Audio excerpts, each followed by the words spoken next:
வணக்கமுங்க. அண்மை காலங்களில் பாலியல் குற்றங்கள் மற்றும் குழந்தைகளுக்கு எதிரான வன்முறைகள் அதிகரித்து வருவதாகவும், குறிப்பாக தாவேகா நிர்வாகிகள் இந்த சட்டத்துக்கு புறம்பான செயல்களை செய்வதாகவும் செய்திகள் வந்த வண்ணம் இருக்கிறத நம்ம பார்க்குறோம் இல்லைங்களாங்க.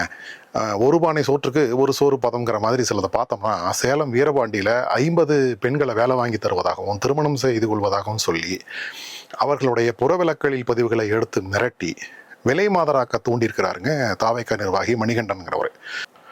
சென்னையில் கல்லூரி மாணவிகளை ஏமாற்றி இப்படியே போகுது. இந்த பட்டியல் கொஞ்சம் நஞ்சம் இல்லைங்க. தாவேகா என்ன இதுக்காகவே உருவாக்கப்பட்ட கட்சியா? கண்டிப்பாக இல்லைங்க. அது எப்படி ஒரே கட்சியில் இத்தனை பேர் சட்டத்துக்கு புறம்பான செயல்களில் தொடர்ந்து ஈடுபடுறாங்க? அதற்கு ஏது என்ன அப்படிங்கிறத எண்ணி பார்த்தோம்னா, ஒரு புது அரசியல் கட்சி உருவாகுதுன்னு வச்சுக்கோங்களேன். கட்சிக்கு பொறுப்பாளர்கள் மாவட்ட, வட்ட, நகர அளவில், ஊரளவில் புதியவர்கள் தான் பொறுப்புக்கு வருவாங்க. அப்போது அந்த பொறுப்புக்கு நமக்கும் ஒரு வாய்ப்பு வருதுன்னு சொல்லி போய் நாட்டு மக்களுக்கு சேவை செய்யலாம்னு வர்றவங்க இருப்பாங்களான்னு கேட்டிங்கன்னா, கண்டிப்பாக இருப்பாங்க.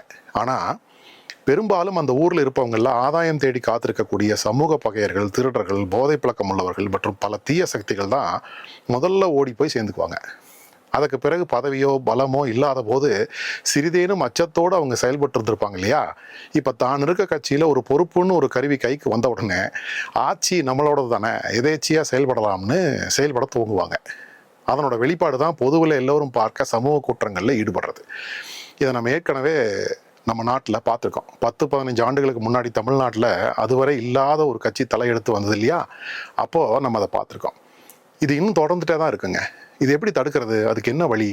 கட்சியோட தலைமை தன்னோட கட்சியில் மாவட்ட வாரியாக சரியான ஆட்களை தேர்வு செய்து தகுதி இருப்பவர்களுக்கு மட்டும் பொறுப்பை கொடுத்து, கட்சி எதுக்காக துவங்கப்பட்டது, அதோட கொள்கைகள் என்ன, என்ன நோக்கத்துக்கான அவங்க செயல்படணும் அப்படிங்கிறத அவங்களுக்கு ஒரு வாரமாவது அறிவுசார் சான்றோரையும் ஆளுமைகளையும் வச்சு பயிற்சி கொடுக்கணுங்க.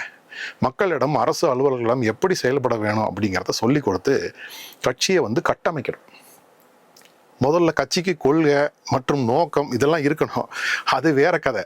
அப்போ மற்ற கட்சிகளில் சமூக பகையர்களே இல்லையான்னு கேட்டிங்கன்னா இருப்பாங்க, நிறையா இருப்பாங்க.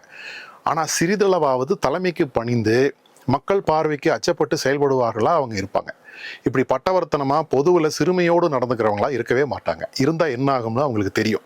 மற்ற கட்சிகளில் அப்படி பல பேர் பதவிகள் பறிக்கப்பட்டதை வரலாற்றில் நம்ம பார்த்துருக்கோம்.